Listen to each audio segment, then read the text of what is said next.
Hello, Trail Seeker, and welcome to another exciting episode of the Learn True Health podcast. This episode really blew my mind, even more so than I thought it would.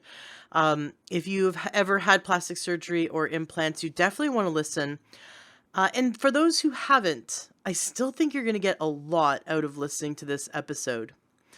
Uh, Now, I do share a bit about, in this episode and in others, I've shared a bit about my journey. One problem I really struggled with was detoxification. In the last 5 years, I've been focusing heavily on supporting my liver and on doing heavy metal detox because I discovered that was the underlying cause of a lot of my health issues. And I want to point out a few things that really have helped me. Because if you have an illness that you think has stemmed from having implants, and of course, listening to today's episode, you will definitely gather more information to help you come to some really good conclusions and give you some directions that you'll greatly benefit from. For me, what's really helped, actually doing this podcast has really helped because I followed a lot of the advice of my guests. When I interviewed Dr. Klinghardt, that's a really good episode to go back to. He specializes in helping people who have difficulty detoxing, for those, for example, who are on the spectrum, for those who suffer from mitochondrial disease, from Lyme disease, from heavy metal toxicity. He discusses a few things that we can do on a daily basis to support the body's ability to remove heavy metals and toxins and support the liver and the emunctory systems of the body. I began to implement what he recommended and found I had fantastic results. So one is doing almost daily sauna therapy, and I chose to invest in a sunlight and sauna. They do have a payment plan program, and I opted in for that. It's about it's like a credit card payment. And they ship you a sauna. You can get a wooden one, which it's about the size of a closet, fits into a corner of a room, or you can get the portable one that folds up and you can tuck it away under the bed or in a closet. And I did actually interview the founder of Sunlighten Sauna, so you can go back and listen to that episode. The reason why I chose the Sunlighten is they have a fantastic track record for being 100% non-toxic, and also they have a full spectrum system. So it is not just far infrared, it's near infrared and mid infrared, which shows that there's so many other benefits. For example, decrease in pain and increase in collagen production and elastin. So there's a youthful look that we can achieve by using the sunlight and sauna. But for me, it was about the heavy metal detox, which I've had fantastic results working with it, and also decrease in inflammation in my body. The next was the Platinum Energy System. And I have interviewed Kellyanne Andrews several times. And of course, you can listen to those episodes. The Platinum Energy System allows us to pull out heavy metals from our feet, which I know sounds so crazy, but she sends the water off to the labs and has graphs and charts and shows that it does pull things out. But what's really neat is I've given treatments to my friends, and the water, the sludge that comes out of people when they're in this system smells like the chemicals they've been using to clean with. You put someone who's a swimmer in a Platinum Energy System, and the water will smell like chlorine, will smell like pool water. It's really crazy. But what's awesome is anytime I feel sluggish, down, sort of toxic, I jump in a Platinum Energy System, and within 30 minutes, I feel amazing. So I've had a great experience with it. So have my friends and my family. So you can check out those episodes with Kelly and Andrews and learn more about the Platinum Energy System. And then the third thing I learned from Dr. Klinghardt is eating Chlorella and Spirulina, specifically Chlorella, because Chlorella will naturally and very safely, in a gentle way, chelate, bind to heavy metals in the body. Now, he does discuss how to eat them. Chlorella is a crop, not a supplement. So people think, oh, I don't want to overdose. Well, it's like are you going to overdose on broccoli? Like, yes, to a certain point, like, you wouldn't want to eat 20 pounds of broccoli, right? Like, that's too much. But you're not going to overdose by having 2 cups of broccoli, right? Like, you'll feel full, but you're not going to overdose. So for Chlorella, They dehydrate it and press it into little tablets, and you chew it. It's kind of like, we call it in our family, we call it the green crackers. But you want to take 30 of them at a time. And so you can put them in your smoothie, or you can chew them and drink water. And you do that ideally before a sauna, but you can do it every day. And that helps the body chelate these heavy metals. If you don't eat enough of them, there becomes a problem, because it kind of stirs up the toxins and there's not enough to bind to it. So you actually want to eat more, not less. So between 30 and 60 of these little tablets. And they also are a great source of amino acids and other nutrients. And I interviewed the founder of Energy Bits, Catherine Arnston, who has a wonderful story about how her sister used Chlorella and Spirulina as part of her holistic protocol to recover from breast cancer. And that's what had Catherine Arnston start Energy Bits, because she saw that out there, most of the Chlorella and Spirulina in the market is tainted with heavy metals and lead. And that's why I really don't want you to go somewhere like some website like Amazon or some store and just buy it, because most of the brands out there are toxic. And if you look at the bag, and somewhere on the bag it says California regulation something something says this can cause cancer, well, it's because there's lead in it, because of how they very cheaply process the chlorella. There's only 2 companies I know of on the planet that process their Chlorella and Spirulina so purely that there's no heavy metals in it. And the one that I like better, because I think it tastes better, is Energy Bits. Now, all these companies I've mentioned, I've asked them to give a discount to our listeners. So Sunlighten Sauna, which I absolutely love Sunlighten, definitely give them a call and get more information from them if you want to support your daily detoxification. And by the way, their benefits to sauna are amazing. Type sauna into learnyourhealth.com to see the episodes or hear the episodes on that. I did have a cardiologist on, Dr. Khan, who talks about how much he loves Sunlighten sauna because it helps to tonify the cardiovascular system and will lower high blood pressure. So that's just one of the amazing factors. I happen to do it because I wanted to support my body in detoxification and losing inflammation and weight loss, but other people do it for other reasons, like reduction of pain and inflammation, or to support the cardiovascular system.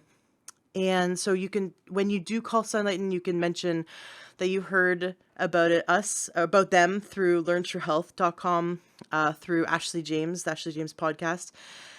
When you talk to Kellyanne Andrews about Platinum Energy System, make sure that you mention my name, because she does give a fantastic discount to those who are getting the Platinum Energy System.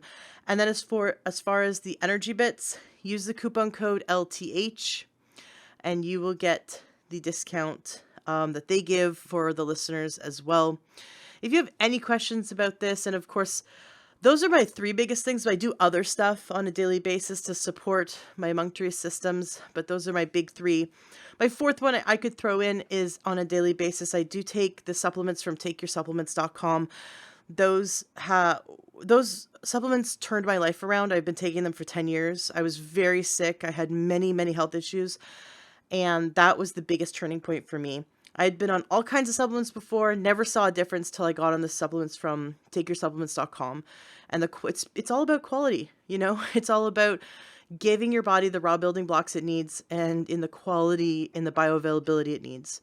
So you can go to takeyoursupplements.com and check them out. They will talk to you for free and help you. They're health coaches. They'll talk to you absolutely for free and help you get on the right protocol. So those are my 4 big tips for detoxification. But if you do have any more questions about that, you can always reach out to me. You can go to our Facebook group, join the Facebook group, just search Learn True Health in Facebook and ask away. I'm there every day answering questions, and as many other guests that have been on the show are actually in the group as well, answering questions. And other holistic health practitioners and health coaches are there, and just passionate people like you and me who are out seeking true health through holistic means. We're all there to support each other. I just hope that you get so much out of this episode, because truly this information is not in the mainstream, and it should be, but luckily it's here. Enjoy today's episode. Please share it with those you care about so that we can continue to spread this information and help as many people as possible to learn true health. Welcome to the Learn True Health podcast. I'm your host, Ashley James. This is episode 457. I am so excited for today's guest. We have Sarah Phillipe on the show. Her website is reversingbreastimplantillness.com. Now, if you don't have any breast implants, I still think you should listen. If you're a man, we got a lot of great male listeners. You should still listen because this is such an important topic when it comes to understanding the immune system's response to materials placed in the body. I interviewed Kristen Bowen, and I've had her on the show a few times, and she's the one that created my favorite magnesium soak, livingthegoodlifenaturally.com. I talk about it all the time, and the coupon code is LTH for those who want to get that magnesium soak. She went down to 97 pounds, having 30 seizures a day in a wheelchair because they put things in her body when she had a surgery. And they said it was harmless. These things were harmless. And now we know, years later, that we can have an autoimmune response to even what is thought to be inert items. And I'm sure Sarah's going to educate us on that. So obviously the person who would benefit the most listening to this is someone who's had plastic surgery performed on them. However, I think everyone should listen because understanding what the body goes through when we've had surgery and if something's been left inside us is so important, and then how to recover from that. Sarah, welcome to the show. Thank you so much, Ashley. I'm really happy to be here and to be sharing this really important information with your audience. Absolutely. I had a listener reach out and say that you're amazing and that we absolutely had to interview you. Now, before we get into learning about this, which I had never heard of breast implant illness, although I've heard of autoimmune responses to objects being placed in the body.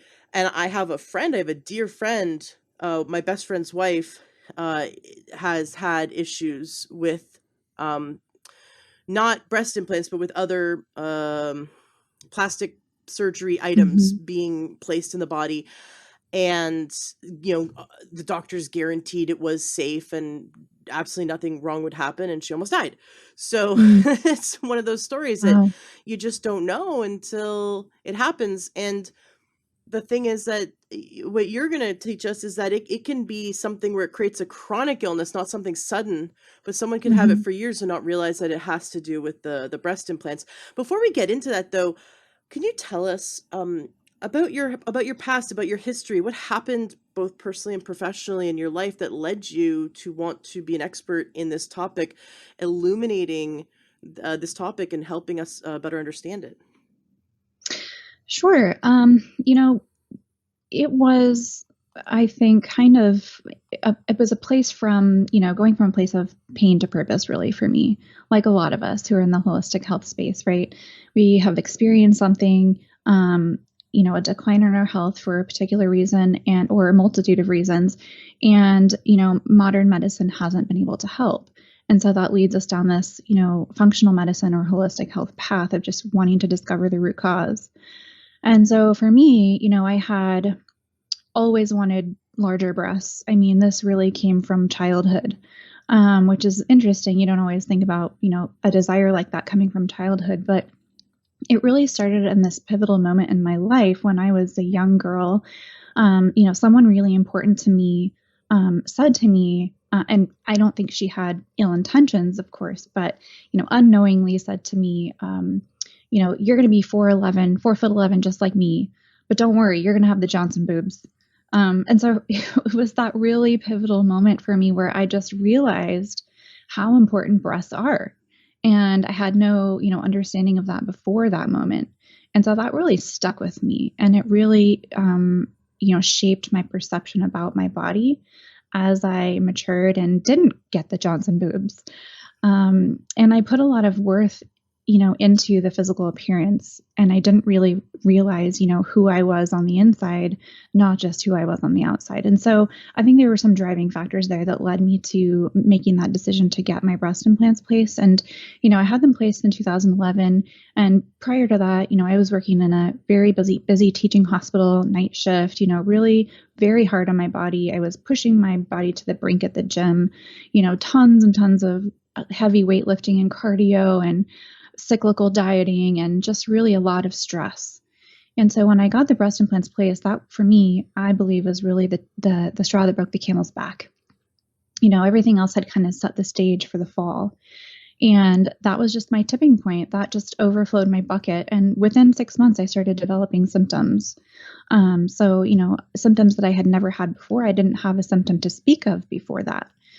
So while my body may not have been healthy, it wasn't expressing itself in symptoms yet. But, within 6 months, I had all kinds of symptoms. I was developing chronic fatigue, cognitive dysfunction. I had brain fog, difficulty concentrating, poor word retrieval, memory loss. I would have to read something probably 10 or 15 times to really absorb the information and be able to tell you what I read. Muscle aches and pains, joint pain, hair loss, weight gain, temperature intolerance, low libido, heart palpitations, shortness of breath. I had night sweats. I had insomnia. My mind would just race and race and race all night long. I had hormone imbalances. I ended up getting diagnosed with Hashimoto's, and, my thyroid was low. Thyroid hormone was low. I was very sensitive to light, sound, and chemical smells. And I had lots of GI symptoms, so gas and bloating, loose stool, really painful abdomen. The more I ate, the more my belly hurt. And so I knew there was something wrong. Lots of food intolerances. These things were never a problem before. And so I went on this path of trying to figure out, what was going on. I went to medical doctors who always told me, your labs look fine. Maybe you need counseling, or maybe you should spice up your sex life. Wait a second. Yeah. You had a doctor say that to you? Yes. You had this whole host of symptoms. You were suffering daily, and you had a doctor, was it a male doctor? Yes. And he said to you, you just need more sex. Well, with the low sex drive complaints and, low hormone, he was just thinking maybe I needed to spice it up a bit. So it's your fault that you have low hormones and low libido, and if you just spiced it up and were more active in the bedroom, that would raise your hormones. I wonder what medical journal he got that from. Yeah. Very interesting. This is that I had a doctor say that to me once, actually. So, so that's why I want to just emphasize there's it's so frustrating as a woman to have all these symptoms, all these medical problems, and not be taken seriously. And the hubris of the MD's training. And anytime I get on my soapbox where I talk about MDs, there's a lot of them that are really well intentioned. Right. But we're talking about the ones that you saw over, you went to so many specialists, and they were like, well, it's in your head, or you just need to have more sex, or whatever. All this just ridiculous. They're just making stuff up. And the hubris of their training is that they can't be wrong, and they can't say, I don't know what it is. Let me go back and see. Let me go find the answers for you. Let me go peer through medical journals. Let me go look through, let me go think about things that it could be that I don't have training around. Most of them don't do that.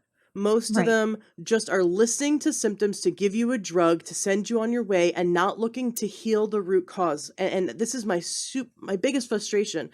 You want a doctor that's a detective. You want a doctor that's holistic, that's going to look at your whole life and go, okay, why is this happening? And not blame you like it's your fault. You're not having enough sex, or you're just, it's all in your head. You just need to go for a walk and see a counselor or whatever. I mean, that's ridiculous. You had all these symptoms that gradually started over time after your breast implants. And a really good diagnostician would have traced it back and seen, okay, yes, you were working really hard, long hours, and that deteriorated your health. But then what was that that one point where it all kind of exacerbated, right? So what Hmm. happened in your story that you clued in that it was your breast implants, or was it a specialist that finally figured it out? No, it's interesting because I even eventually went down the path of looking for more functional medicine types of physicians, and so I worked with a functional medicine doctor that I found locally, and was diagnosed with SIBO and treated for that, and that didn't get better, of course, multiple rounds of rifaximin and still no results. Mm. And then I found a holistic health practitioner who was a chiropractor working with a lot of people with, Lyme and mold illness and just different really chronic conditions. And so I thought this would be the perfect person for me. And I point blank asked him, do you think that my breast implants are a problem? Do you think they could be creating all of these symptoms? And the reason why I'm not getting better, having done all these things, because I had done a lot. I'd made a lot of dietary changes, a lot of lifestyle changes. I'd really been trying to figure out how I could recover my health. And he said, no, I think that if we can get Lyme under control, because he had anecdotally kind of diagnosed me with Lyme, if we get the Lyme under control, then you're going to be fine. The breast implants won't be a problem. I have a question. Why did you think it could possibly be your breast implants? Yeah, I think I just had this gut instinct. I had this intuition. And at the time, I mean, this was a long time ago. Nobody was talking about this back then. There were no Facebook groups, no websites, no podcast interviews where anyone was talking about breast implant illness.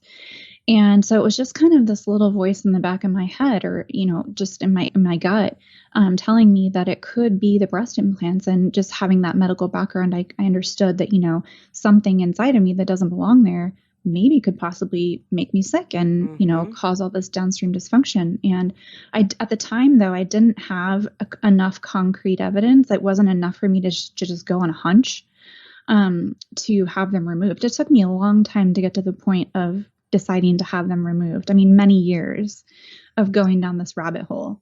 So yes, I had the intuition, but I didn't trust my intuition initially. This is so interesting because this is a very similar story. We've had many people come on the show and share, many practitioners come on the show. These are professionals, these are scientists, these are doctors, and they too have a similar story where they were sick, and their intuition, when no one else knew what it was, their intuition was sort of whispering, I feel like it's this, right? And then Mm-hmm. they would second guess it. And how often do we do that? How often do we second guess? Like if your intuition says bring an umbrella and it's a sunny day, right? How often, or bring a Mm-hmm. sweater and it's a warm day. How often do we second guess that first voice? That first voice is the quietest, but that's the truth. That is our truth. And we have to quiet our mind and stop second guessing ourselves and listen to Mm-hmm. that gut instinct, and then find practitioners that'll listen to us, that'll listen to what our gut is saying. So then what Yeah. happened? It took many years. What happened that had you go, wow, I think I'm right? I am kind of, I'm pretty grateful for the whole experience that I went through, because it really ended up, leading me down this journey of becoming, a health detective, so to speak, Mm-hmm. becoming a holistic health practitioner so that I could try to figure out what was wrong with me and how to fix myself. So, I was no longer really in alignment with modern medicine or conventional medicine, because I saw that they couldn't help me. They weren't helping me, and they didn't understand why I was not doing well, why I had all these symptoms. So I knew I had to take a different approach. And so that led me down this road of, becoming a holistic health practitioner, completely changing everything about my life and the way that I was living. And I did a lot of work on myself. I did a lot of detox work and addressing the gut and working on all these different things that are, what we do in holistic health in general. Because, a lot of these things, regardless of what the source is, there's only really a handful of things that create chronic illness in today's world. So they tend to be fairly similar across the board. It's just, what is the source, right? So for me, it got to the point where my husband and I were trying to get pregnant, And we had been trying for a couple of years without success. And I had ended up going to a gynecologist who specialized in endometriosis because I also had a hunch that I had endometriosis. And 4 or 5 years before that, I had an ultrasound and they couldn't find anything and sent me on my way. This particular specialist did an MRI and we discovered it was stage 4. So I had bowel involvement, I had vaginal wall involvement, I had my left fallopian tube was completely blocked. So there was a lot of inflammation in my pelvic, floor and just my uterus and ovaries and all of that. And so I just knew, like, I had been really thinking about it a lot and kind of in my mind mentally preparing myself for it and also talking about it out loud with my husband just to like prepare him for it because I knew I was going to make that decision.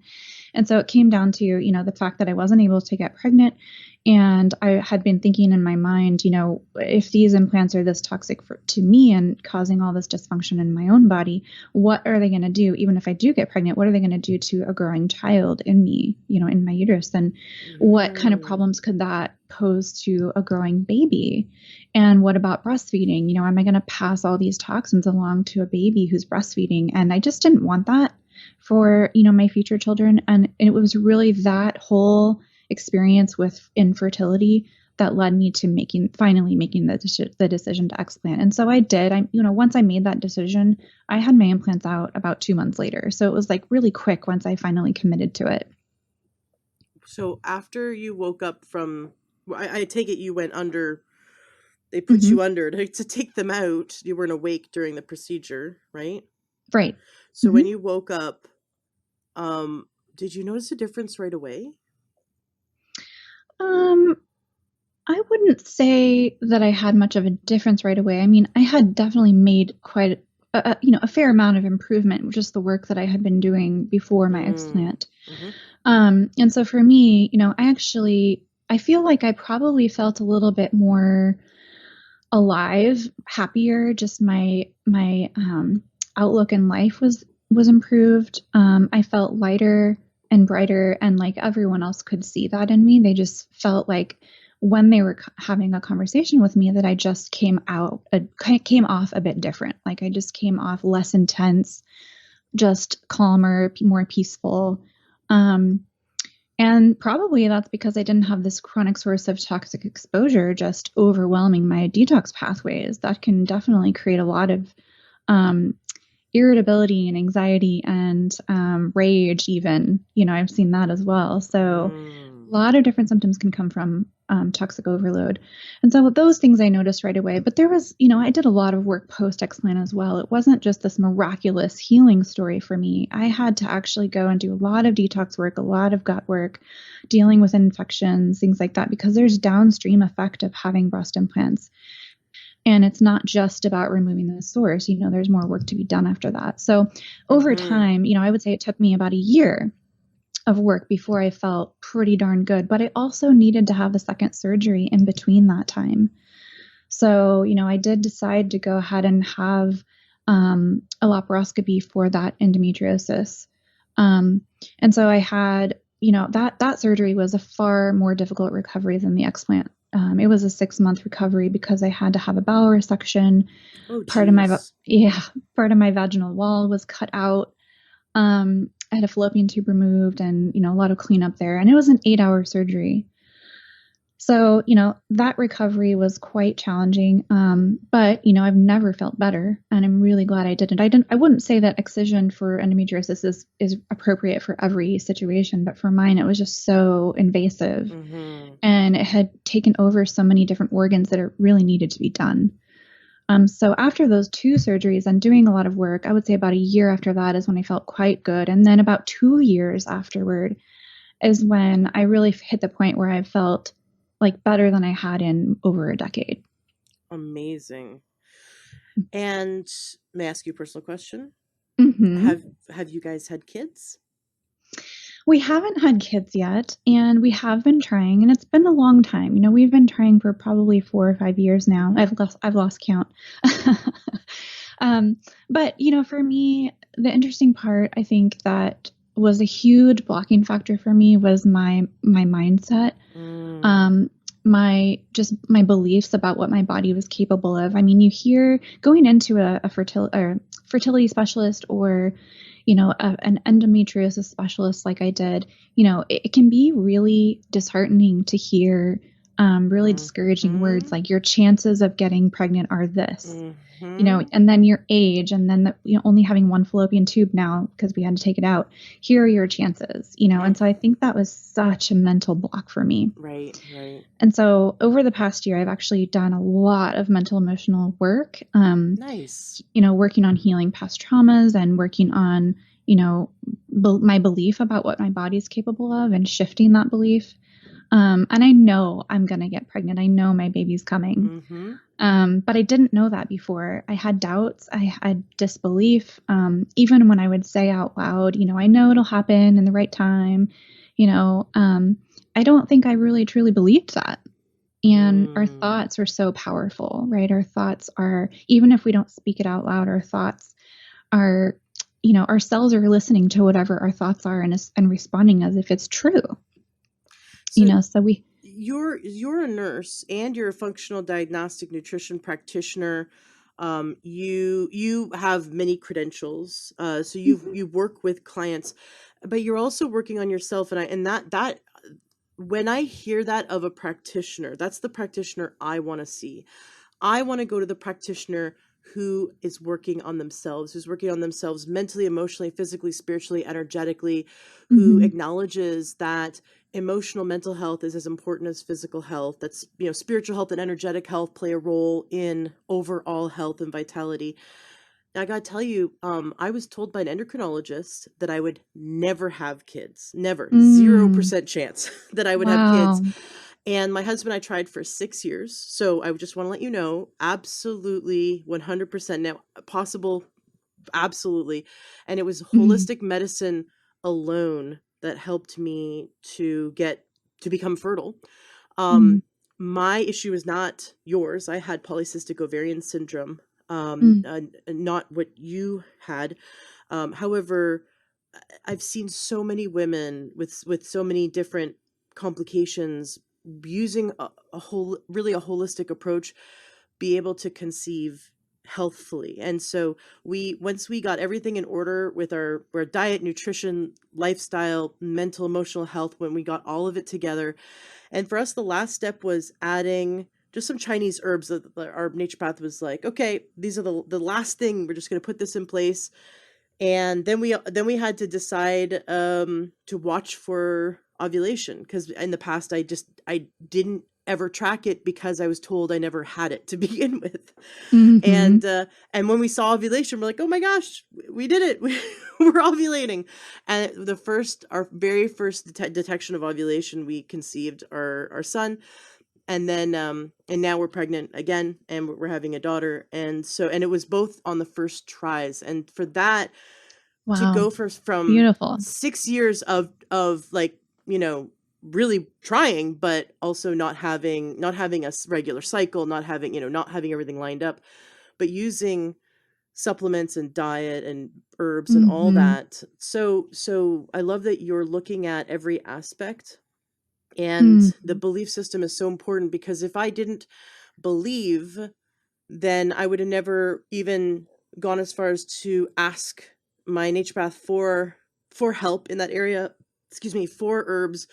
And I would have never even been conscious of or looking for when I ovulated. It's like our belief system has us look for the evidence, that something is possible, that we then can act upon.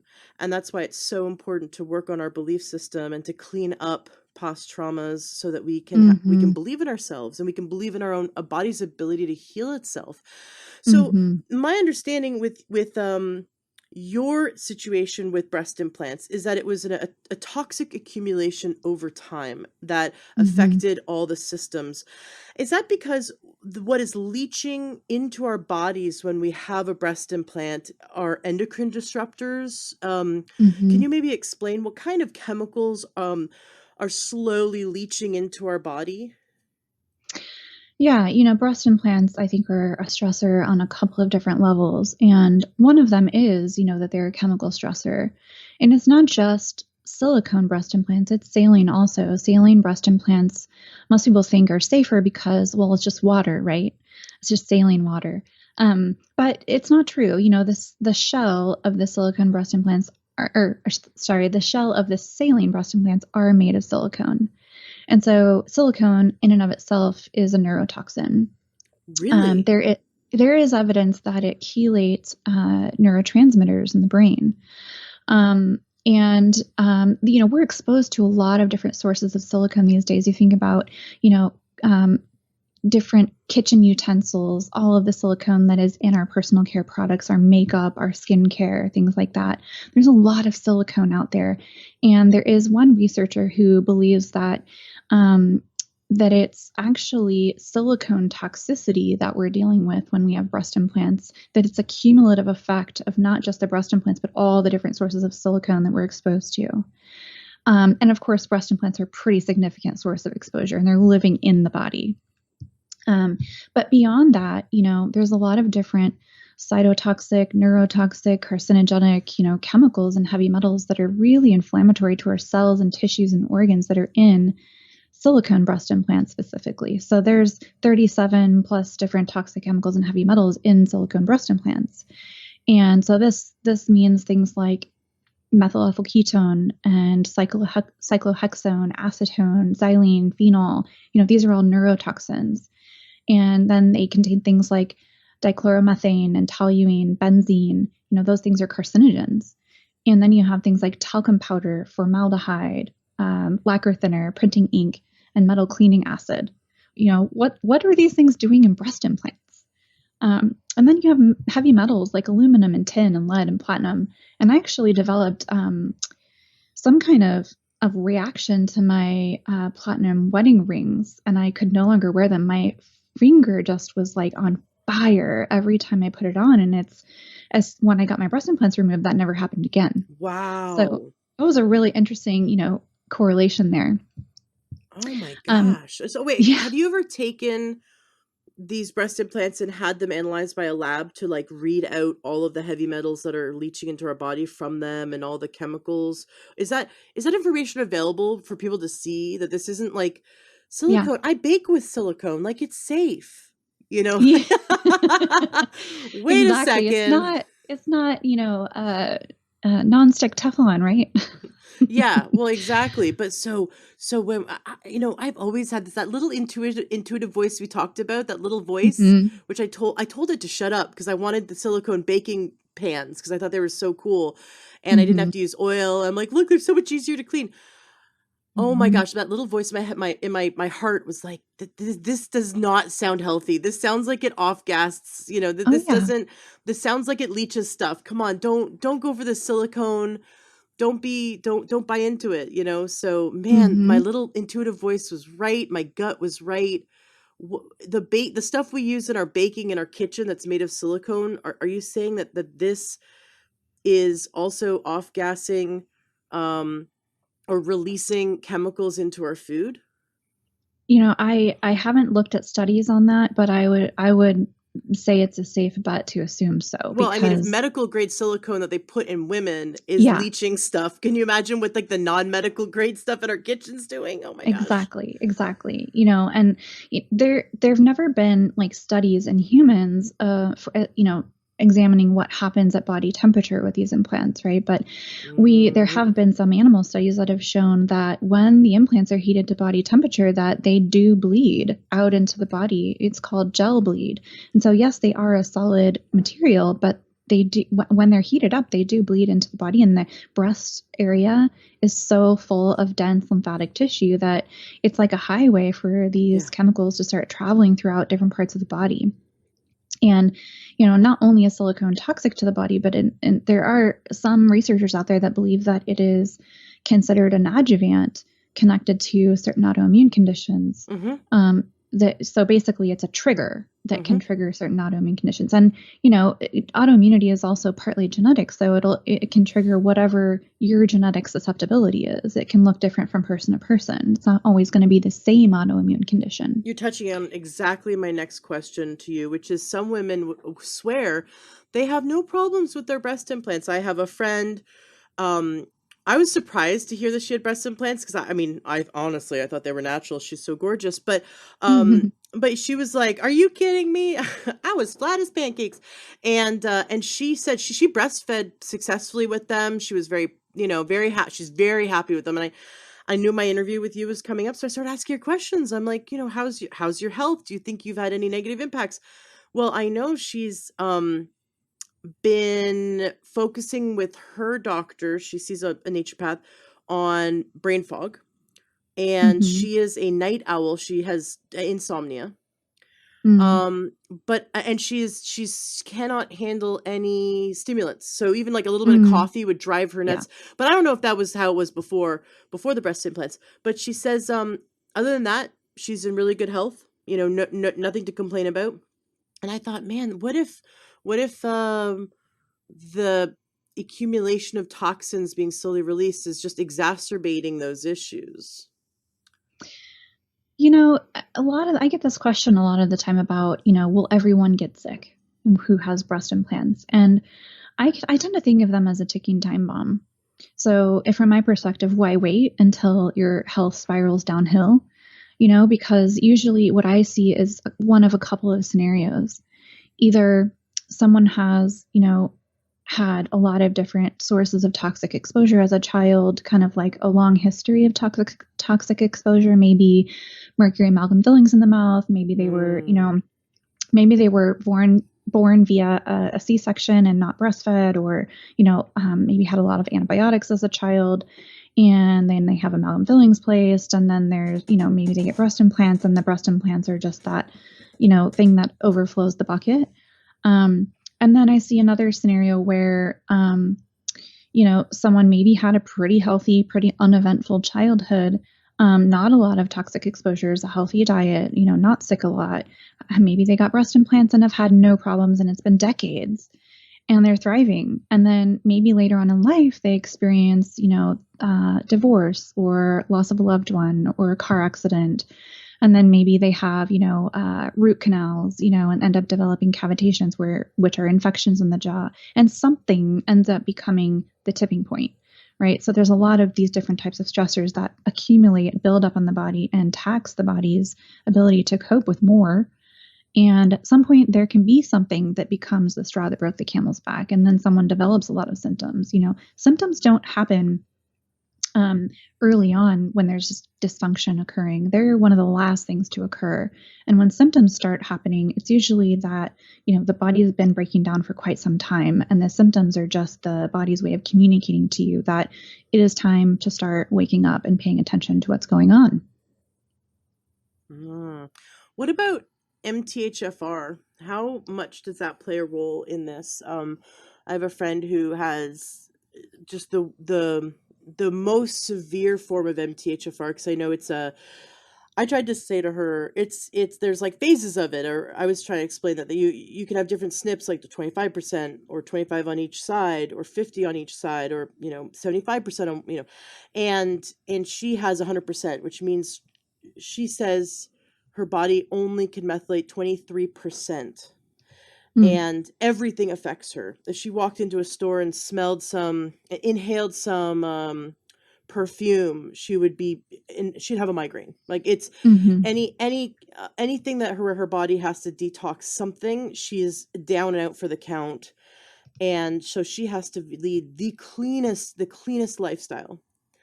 So you have someone Yeah. like that where they cannot, like their liver, they cannot process phase 1 and phase 2 of detoxification properly, and it just everything gets backed up because of that. So Mm-hmm. someone who knows that they have any variant of MTHFR, um, would definitely not be a candidate for having anything implanted in their body, which could then slowly over time increase toxicity, that it would just put this added stressor on the liver. Yeah. Have you seen a link between those with MTHFR and breast implant illness? I have, and I think I'm a little biased though, because the women that come to me, that I work with, are women who are quite ill even after their Mm, explant surgery, and so I tend to see women who do have a lot of struggle regaining their health after having their explant. Usually there is an NTHFR gene mutation or two. Um, I personally have, well, I'm heterozygous for C677T, but I don't have, this huge, I don't have like a really, really downregulated, methylation activity in the body.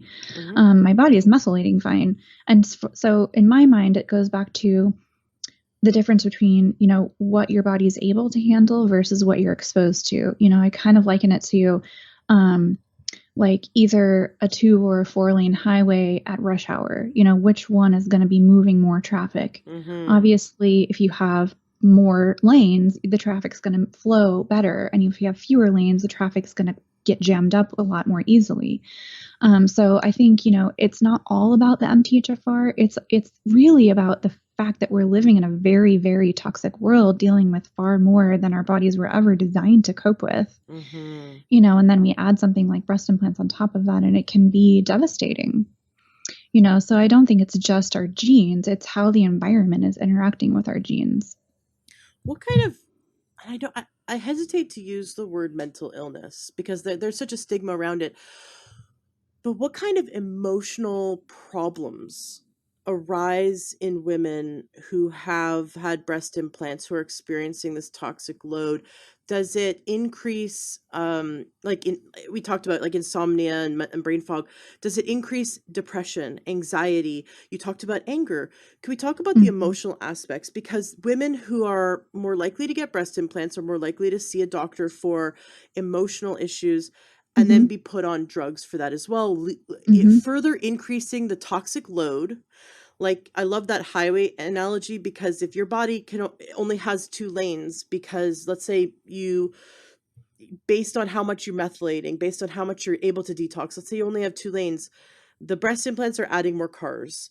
Mhm. Any pharmaceutical drug is adding more cars. Even some herbs the body has to then process, adding more cars, right? So uh, what's in our air, what's in our water, what's off gassing from our carpets, right? If you go get Yeah. your nails done, your hair done, and whatever kind of cosmetic products you use, all these chemicals, there's over 80,000 man-made chemicals made in the last 50 years that our bodies were not designed to have to handle, and here we are having to handle it. It's all adding more cars to the highway, thus slowing it down, causing a backup, causing a toxic load in the body. And if we need to start obviously removing those loads, Mhm. um, but for someone who begins to have that load build, they may not recognize physical symptoms as a problem. Like for you, someone said, you have Hashimoto's, you have small intestinal bacterial overgrowth, you have this problem, you have this physical problem, you have this physical problem. And so they were addressing, or you have Lyme disease, and all these different doctors, Mhm. because they're looking for what they specialize in, and they're seeing symptoms. Oh, these Right. symptoms match, so we're going to treat you for this. And it doesn't seem as obviously connected to the breast implants. But what about emotional issues? Like if you're someone who's never really been prone to anxiety, or maybe just minor anxiety, and all of a sudden you have panic attacks to the point where you're being put on anxiety meds, or you have depression, or you have insomnia, or you know, these emotional issues come up. Can you talk about the emotional side effects of the breast implant illness? Absolutely. It's very, very common. I see a lot of depression, a lot of anxiety, a lot of panic attacks, and a lot of feelings of overwhelm. Like you just can't handle any kind of stress whatsoever. And to me, that really signals the fact that your body is overloaded, completely Mm-hmm. overloaded. And any kind of stimulation just is overwhelming to, you know, for your body to try to cope with. So any kind of stress whatsoever triggers that stress response. So for me, I experienced this pretty significantly. It started off with just in very irritated nervous system to where, when I would go down into the garage to do my workouts, I had to have complete silence, like no music. I cannot work out with my husband in the garage because his heavy breathing irritated me. And in between my sets, I would have to sit down and gather myself because it was so incredibly stressful on my body. Any kind of additional stress was just throwing me over the edge. And it made me very irritable, really hard to recover from stress. And even like a difficult conversation, I couldn't handle that because I would blow up and start screaming and yelling because I couldn't handle one more thing, and, yeah. So for me, the anxiety, the kind of anger outbursts, heart palpitations, feeling like that, symptom of anxiety of, chest tightness, feeling like I couldn't take a deep breath. When I would go out into public, that was really hard for me because any stimulation from a crowd would just send me into this downward spiral. And even just being around family, if they were being loud or rambunctious, and, I have a husband with triplet brothers, so you can imagine there's a lot of like wrestling going on and stuff like that. A lot of competition.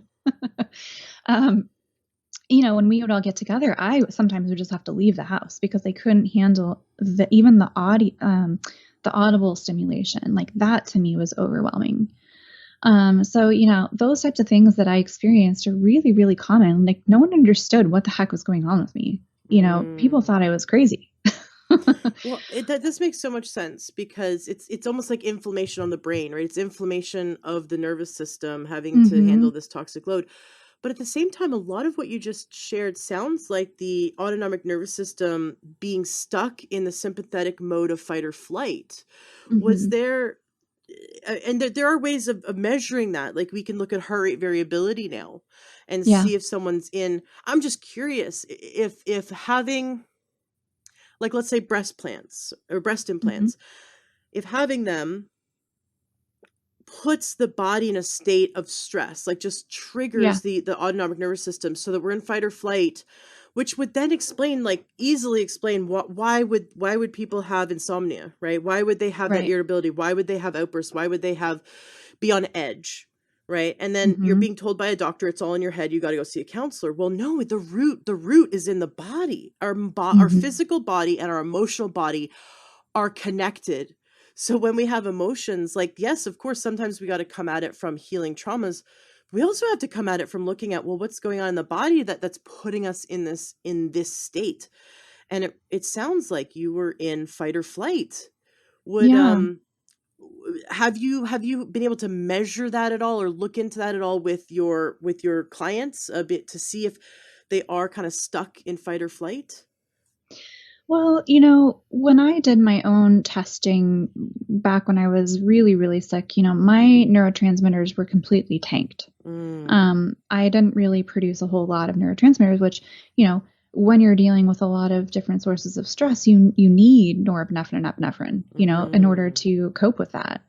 That gives your body energy and the ability to either fight or flee, and I didn't have that ability. I didn't have those neurotransmitters at the adequate level that I needed them, which of course resulted in a lot of symptoms. My heart rate variability, and this is true for a lot of my clients, was very low. It was like a deep parasympathetic, actually, more than a fight or flight. I think a lot of us that are stuck, with these chronic symptoms and not getting better, it's more of this deep parasympathetic that we're just not coming out of. And it's more of a result of the mitochondrial function and how the mitochondria are really just going to bat for you rather than producing energy for you. So they go into this battleship mode rather than energy production mode. And that takes away from your cells and their ability to function, which, your organs are made up of cells. So you have, different organs, not functioning as well as they should. Hormone production takes a back burner. Neurotransmitters take a back burner, things like that are just required for someone to feel good, right? So that's really a lot more common than fight or flight. I think the longer you're dealing with chronic illness, the more your body just goes into this deep parasympathetic mode. And your mitochondria are just shut down. You know, it's like Right. hibernation. Right. Just total exhaustion. That makes sense. Like I had chronic adrenal fatigue, and I can relate to that. It's like you're walking dead. And Mm-hmm. yeah, the overwhelm was real. Any stimulus was overwhelming. That makes sense. Mm-hmm. So what part of the breast implant harms the mitochondria? Is it a direct causality, or is it somewhere like cascading down the way? You know, I think that it's on a few different levels, you know. So I think the toxic exposure, so toxins are one stressor that can definitely shut down the mitochondria. And they're very delicate, right? They're the canary in the Mm, coal mine, so to hmm. speak. So they're very easily damaged. Well, they're Um, bacteria. I mean, that's mm-hmm, the fascinating part, is that just like our gut bacteria can be easily harmed, so mm-hmm, can our mitochondria, because they're bacteria. mm-hmm, And so we really have to take care of them, mm-hmm, because they're what keeps us alive. They're what creates our cellular energy. mm-hmm, I was fascinated by interviewing the woman who cured her MS, using this theory that the MS was a mitochondrial disease, and then she ate a mm-hmm. diet full of all the nutrients the mitochondria needed, and removed all the foods that could harm the mitochondria. And lo and behold, she went from practically being months away from being dead to being able to walk again, and then ride a bike and ride a horse. And now she, Yeah. and I am having such a brain fart right now. I'm gonna blame pregnancy brain, um which I can, I'm allowed to. Yeah. But she's quite amazing. Terry Walls. Yeah. Yes, the Yeah. I know Walls Terry. protocol, right? Yeah. And her TED talk, where her she gives a TED talk that I believe is 2012. um I love that she shows pictures of her in her special wheelchair that would have her feet higher than her head, because that's what she had to do. And the doctors were basically saying that she was months away from death. And she stopped it and reversed it. And she even had doctors. She went to all the best doctors in the world for MS. And they wanted to give her chemotherapy. They wanted to do all these things Oh to her. gosh. And she just sat down one day, and her goal was to live long enough to see her kids graduate high school. And she Mm. sat down and thought, okay, well, this is a mitochondrial problem. How do I heal my Mm-hmm. mitochondria?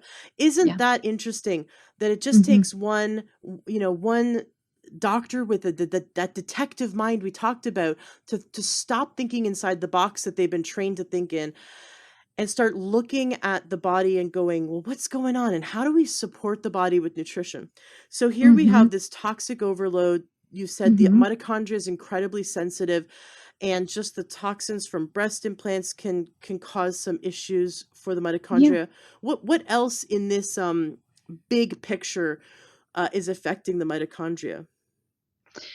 Well, you know, you also have the fact that breast implants are a foreign object, right? They don't belong in the body, and so that is a chronic source of immune stimulation. You know, it's chronic inflammation, recruiting inflammatory cytokines. You know, there's they've been able to show, even through just doing cultures on the implants, the fluid inside the implants, if they're saline, and then also the capsule and the fluid around the capsule, in between the capsule and the implant. So they'll do um, cultures in that for those things, and they've been able to show, you know, 10 plus different bacteria that are growing between the breast implants and the capsule themselves. So it's like a petri dish basically for Mm. all these different microbes to start growing, and it can be even a low grade, you know, growth of these microorganisms that is just this chronic source of immune stimulation, and your body really can't get those things under control because it's got this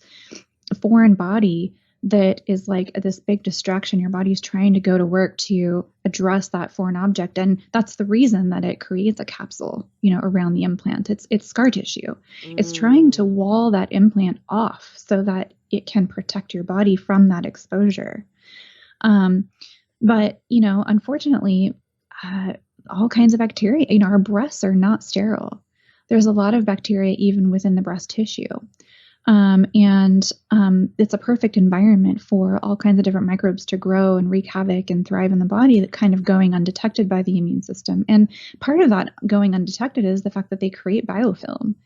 around themselves to protect themselves from Mm. the immune system in general. And so the biofilm is the biggest problem with regards to breast implants and different infections and the causation and the connection there. And so we've got, lots of different sources, lots of different types of toxins, coming from the breast implants, which kind of sets you up for this perfect storm situation, because different microbes, unwanted microbes, thrive in a toxic terrain. They use toxins and heavy metals to create their biofilm, and some things like parasites will feed off of those things, will feed off of heavy metals, and candida as well will feed off of heavy metals. So you can have a lot of downstream dysfunction going on as a result of breast implants being in place. So, chronic immune stressor, because they're a foreign object, and then a chronic chemical stressor, because of all the different, toxins that can bleed into your body from that exposure.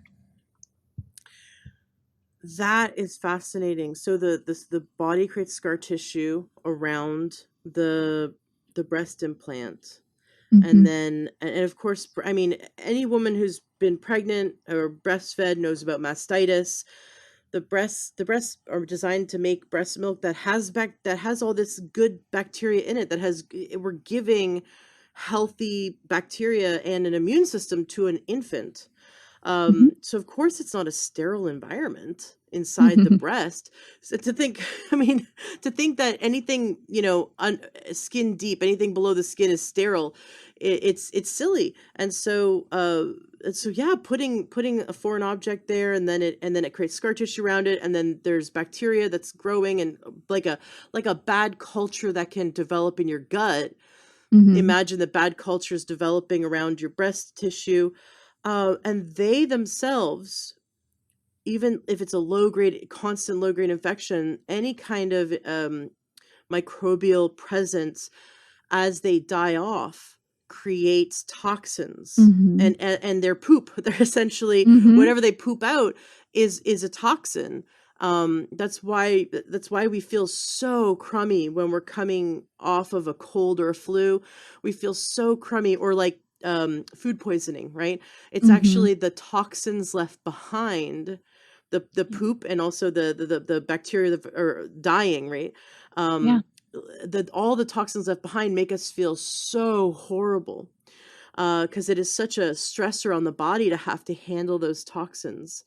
Right. Wow. So not only is the body having to deal with that slow, constant release of whatever's in the breast implant, of which you've mentioned some items that don't sound too savory, and then it's also dealing with any kind of bacteria or any kind of microbial buildup around the breast implant, because it's so hard for the body to get to that area to clear it out.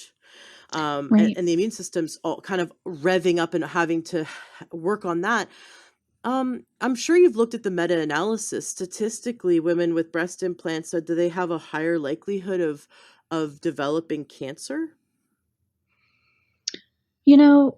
That's an interesting topic that I haven't delved a lot into, but I do know that there is connection between women who have breast implants and a higher incidence of colon cancer. Whoa.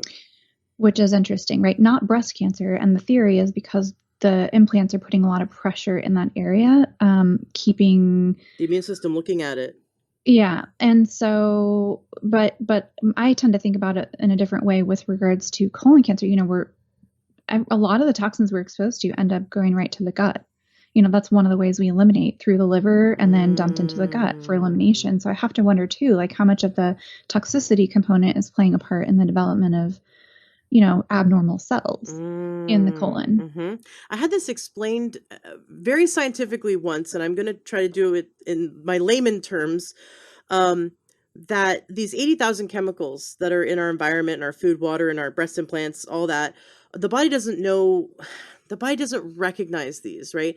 So the liver gets rid of them, but then the colon will reabsorb them if we don't poop like 3 times a day. Like if we don't have enough fiber to bind to the toxins in the bile, and let's say you have a little bit of constipation, the body does not see the difference between bile just to reabsorb, because bile's costly. So the body Mhm. wants to reabsorb it and reuse it, but there's these Mhm. toxins that are in it. And the colon doesn't go, oh, wait, I shouldn't reabsorb these because I'm actually just reabsorbing all the toxins again. Right. And this is why it's so important whenever you're doing certain detoxes and certain, parasite cleanses, to consume binders, right? So people Mhm. people eat clay, they eat Right. activated charcoal, or they take a lot of fiber in their diet. And if you're going to do one of those cleanses, I highly recommend doing it with a practitioner that knows what they're Mhm. doing. Don't just like randomly buy stuff. I really like Dr. Jay Davidson. I had him on the show twice. I really recommend listening to those two episodes. Yeah. And listeners can go to learntoyourhealth.com and search Jay Davidson for those two episodes. He explains a bit more about the binders and stuff. But here we have the body reabsorbing all the toxins the liver worked hard at to get rid of. And so no wonder if the colon wall is being bathed and reabsorbing and bathed and reabsorbing and bathed and reabsorbing these toxins, that makes sense. Right. Yep.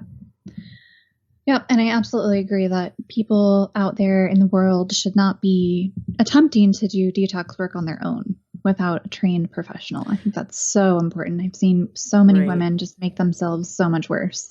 Yeah, can you explain a bit about why, because a lot of listeners, myself included, have attempted our own detoxes, right? Because we read an article or we hear from a friend or maybe we listen to a show, and then we just like go to town Mhm. and kind of like make our own version of it. What and going out and getting a colonic is fine, or going out and like doing sauna therapy and eating chlorella, that's fine. But if you're like have, for example, Lyme disease, and then you decide to take all these herbs or to kill it or something, and you don't have the right dose, or you're not preparing the body, all the emunctory systems correctly beforehand, or you don't have the something to break down the biofilms. I mean, there's just all these things to focus on before we go to just kill the parasite or kill the Mhm. infection, which can Yeah. make it much worse, like you said. So could you give an example? Maybe teach us a little bit. We have Sure. women who are listening. Let's say they have breast implants. We have women that have breast implants, and we have women that don't have breast implants, and maybe they've already had them removed. How do we recover from breast implant illness? Oh, that's a loaded question. But maybe just give us the Yeah. starting point. Like where should we set ourselves up mentally? What should we start like really looking into focusing on doing? Because you're a detox Mm. expert and Mhm. you're an expert on breast implant illness. So let's talk about the women who do have breast implants first. So they have breast Mhm. implants. You've now opened their eyes to the possibility that this may be putting a major stressor. Maybe not, they can't pinpoint exactly what is, oh, it's definitely causing this or it's definitely causing that, but they're starting to hear all these things that it could be causing. And now you've got their interest. So what can we do to support their health? Are we assuming so I would I think with regards to healing in any situation, with regards to any root cause, I think the important thing, the very first step is removing the source. Mm-hmm. We can do a lot to support our body with good, clean water, clean food, good nutrition, exercise, movement, good sleep, um, things like that, but without removing the source, we can never really truly heal. So removing the source means, getting the breast implants removed. And there's, a very specific way that needs to be done to protect you. And so, I would look for a surgeon who has lots and lots of experience with explants, ideally even a surgeon who no longer places breast implants, because they're more likely to believe, what you're going through is real, Mm. believe that the breast implants are a problem, and do everything in their power to, remove them properly so that you have the best chance at recovering your health. When you say Uh, remove them properly, should they also remove that scar tissue capsule the body has built mhm. around them? Yep, absolutely. Because, within that matrix of the capsule is going to be a lot of the different toxins that are found in breast implants because they bleed into that capsule, and also biofilm and bacteria and maybe even mold and mycotoxins and things like that. So really important to get that source out. So that's what I mean when I say properly, is that ideally it would be done, en bloc, which means that the implants on the capsule are removed together as one unit rather than cutting the capsule open and taking the implant out first. A lot of really reputable explant surgeons who've been doing this for years and years will be able to remove your implants en bloc. The ones who say, it's not necessary or I'm not comfortable with that, I'll probably look elsewhere, because you don't know if you have a rupture until you're in there. And if especially, it doesn't even matter if it's saline or silicone. Especially with silicone, you don't know if you have a rupture until you're in there. With saline, you tend to have an idea because it'll start shrinking, or it'll just go flat. But you can have a slow leak, and it can change in size a little bit, but not significantly enough to notice. And so you don't want to have that capsule cut open and risk whatever contents are in there spilling out into your chest cavity and then getting into the lymphatic system and traveling throughout the body. So that's why it's important to have them removed en bloc, so that we're protecting you from that exposure. And then if they can't be removed en bloc, or if any speck of capsule is left behind, the surgeon should go in and remove every tiny piece of capsule that's in there. So sometimes that means scraping the ribs. Sometimes that means, removing a little bit of your own tissue to get it out. But that's an important piece. And having any capsule left behind is just going to be a chronic source of immune stimulation, and it's a little bit harder to recover from. I wouldn't say it's impossible, because I don't like absolutes, but it's definitely more challenging. And then, once the implants are out, that is when you can start, once you give your body enough time to heal from that surgery, I think that's important to allow your body to rest and recover and heal from that, generally for, about a month, as long as there's no complications, no hematomas, no, seromas, no infections, no dehiscence, wound dehiscence, things like that. As long as everything heals properly, then about a month after that, you can start doing, some work on detoxing your body and addressing, infections and things like that. So how I like to look at each unique person is, and this could be, you could do this on your own, is, I have people write me a self-narrative of their life from birth until now. And it doesn't have to be a long, novel. It can be really a timeline of you plotting, every different type of stressor you've encountered in life, starting from birth. And it can be physical, it can be chemical, it can be mental, emotional, it can be structural, it can be any type of stressor. And so I like to have people do that, because it's really helpful for me to be able to see how you got here. And then we can work backwards with trying to figure out how we're going to start incorporating some of these things into the plan for how we're going to address them.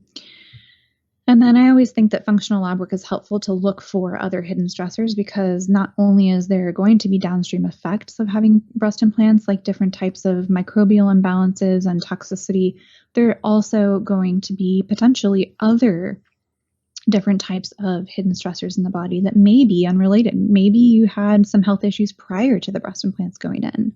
Maybe you had ulcerative colitis, or maybe you had SIBO or candida overgrowth, or things like that. So those things also have to be taken into consideration. And then a lot of hidden things that most people don't think about, or don't even know exist to think about or look for, are, hidden infections in the jaw. So if you've ever had any tooth pulled or a root canal, there is a significant chance that you have a cavitation in the jaw, which is an infection in the jaw. That's another source of low-grade chronic inflammation, stimulating the immune system. And they also, like we discussed, release their own toxins into your body that travel throughout the bloodstream. So that can be one thing that keeps people sick. Amalgam fillings, silver fillings in the mouth. That's another chronic source of toxic exposure. So we have to look for other sources beyond the breast implants, because it's a cumulative effect. Mm-hmm. And as far as healing goes, I think it's important to always start with supporting the downstream detoxification pathways, which means you have to be pooping 2 to 3 times a day. That's priority. If you're not pooping, You're not detoxing. So you kind of have to think about, and Dr. Jay Davidson talks about this a lot. You have to think about the detox pathways as a funnel, right? So the bottom of the funnel is the gut. So you need to be moving your bowels regularly. That's waste. That's toxic waste. The more it sits there, the more it's going to be reabsorbed back into circulation. And the next above that is going to be your, kidneys and liver, and then your lymph above that. So if you're someone who's going out and getting lymphatic massages, but you're not pooping every day, how are those toxins going to get out? Mm-hmm. You're probably going to feel a lot worse after a lymphatic massage. Mm-hmm. So that's kind of the order of things, and making sure those are well supported and functioning, the way that they should, and, proper hydration and minerals and, let's see here. When the body is ready, I think you can start addressing, more of the gut, working on balancing the gut, and whether that looks like, just introducing probiotics that can help balance the gut, or whether that looks like going after specific pathogens like parasites or fungal overgrowth or small intestinal bacterial overgrowth, whatever that looks like for you. It's going to be different from person to person. But addressing the gut, I think, is helpful place to start after that, because when you get into deeper detox work, you're going to be dumping toxins into the gut, and that can be very irritating to the gut. So we want the gut to be in a good place before we start doing that. And then I think the next step is really, from my approach anyway, is oral chelation. So using true binders, strong binders that are able to get past the gut lining, get into your cells, and bind onto toxins strongly, and long enough to be able to get them out of the body. So a lot of the binders that people are using out there, a lot of the time I see people using, one product like a zeolite and nothing else. Right. That's their detox. And, if all you're doing is using something like zeolite, yeah, that will bind toxins, but you also have to think about the source. Some zeolites are not tested for heavy metals, and that's another source of toxic exposure to you, because that's a natural chelator in the environment. And so it can be contaminated and adding to the level of toxicity. And then if all you're doing is binding and you're not supporting other pathways, you're going to burn out. You're going to crash. You're going to burn through your methyl groups. You're going to burn through glutathione, and that's assuming that your detox pathways are open and working well. How do you test as a practitioner, your clients' detox pathways? It can be a little tricky to test for those things, because we don't have a really solid test that says, yes, you're methylating really well, or, your glutathione stores are adequate, things like that. But I generally look at, a comprehensive blood panel. There's some clues we can pick up on there about methylation and glutathione. I like the organic acids test as well. That there's some pointers, there's some clues there we can look at for methylation activity and glutathione and things like that. And then, as far as like kidneys and liver, you're not going to see anything show up abnormal on blood work until there's pathology, so until there's disease. So you won't usually see that. I generally go by, just how someone is feeling overall. If they're feeling unwell, and, generally speaking, the detox pathways are not well supported. They're probably congested. And usually once we start supporting those pathways, people feel quite a bit better pretty quickly. Just being able to eliminate things, So you're listening to people instead of telling them it's in their head and they need more sex. Yeah. You're listening to how they're feeling, and that's that's very important. That's why I like going to naturopaths over medical doctors, because naturopaths they'll look at the same labs, but they have a totally different way of analyzing the labs. If you go to an MD, you're lucky to spend 15 minutes with them. If you go to a naturopath, a good one, right? I mean, there's bound to be good and bad doctors out there, regardless of whether they're holistic or not. Find a good naturopath that's been practicing for a long time, and they sit down with you for 60 to 90 minutes to go over your comprehensive labs, and they're looking for, are you out of optimal ranges, and how can we get you back in optimal ranges? So their sensitivity to the lab. So if they look at kidney function, they're looking, are you even remotely nearing towards not optimal? right? And they're gonna like the bells, the red warning bells are gonna go off in their head if they see signs that you are even in low normal, right? Whereas an MD is waiting for you to be so sick they can put you on a drug because they don't have any other tools. They don't have any Right. tools until you're sick enough for them to give you a drug to Mm-hmm. manage, to quote unquote manage, not cure, manage your symptoms.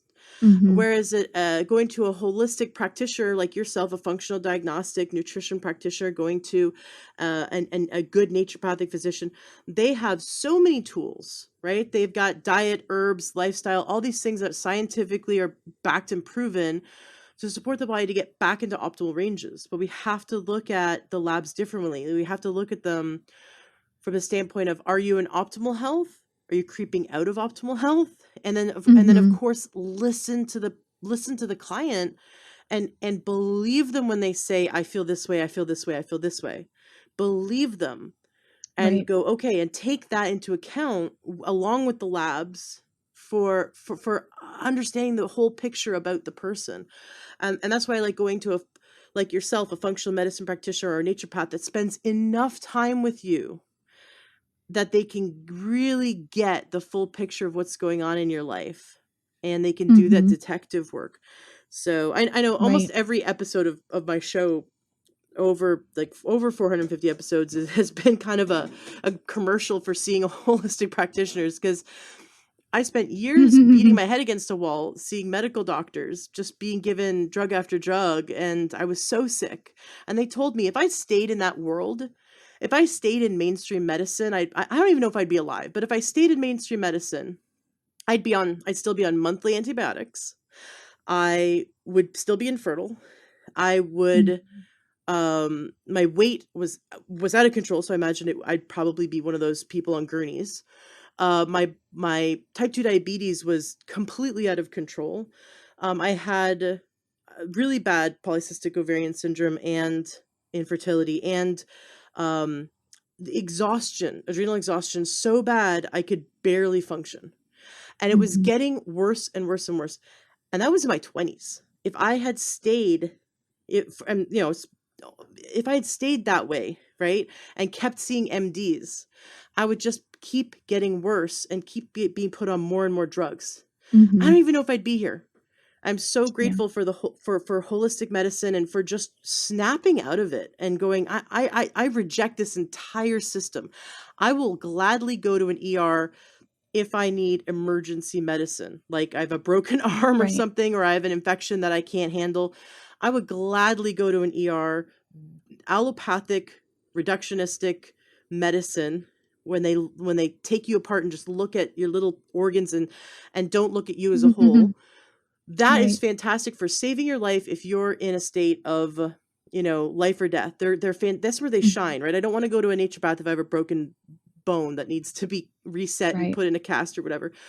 But when it comes to chronic illness, that system of medicine is causing more chronic illness than healing. It's Right. perpetuating chronic illness. Right. And it also perpetuates the idea that if you have like, for example, autoimmune problem, you will always have it. I was told I'd always have diabetes. I was told I'd always have polycystic ovarian syndrome. I mean, I'm sure you were always told that you would have the conditions that they diagnosed you with. And all of our Right. listeners Mm-hmm. who've been to enough MDs who've had enough health problems have been told, oh, it's because of your genetics, you will always have this, or it's because of your age, or because of whatever. They tell you with such hubris that you will always have this condition. And here we Mm-hmm. have Sarah teaching us that you can go see her, and she's going to look at your labs in a different way. She's going to listen to you, listen to your Mm-hmm. symptoms, and she's going to help you completely change your lifestyle, your diet, in a good way. I mean, sometimes that's a little overwhelming and scary for people, but holding your hand doing it. Yeah. I'm a health coach, so I know. It's like a little, I'm not going to throw the kitchen sink at you, but get to your body to the point where your body is so healthy. You feel the healthiest you've ever felt in your life. You can't get that from MD medicine. You can't get that from pharmaceutical based medicine to feel the healthiest you've ever felt in your entire life. Right. From causing more toxins to the body.